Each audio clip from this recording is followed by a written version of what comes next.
What's the meaning of air pocket? Air pocket.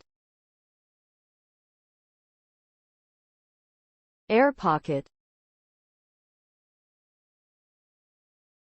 Air pocket.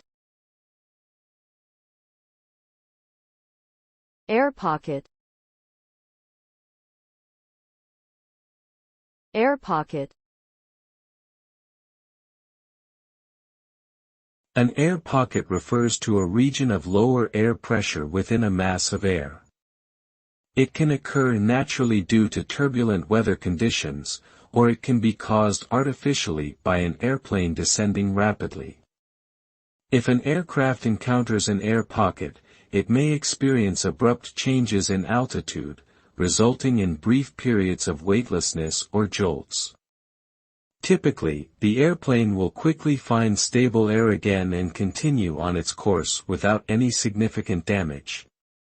However, severe turbulence caused by air pockets can be dangerous and cause injury to passengers and crew.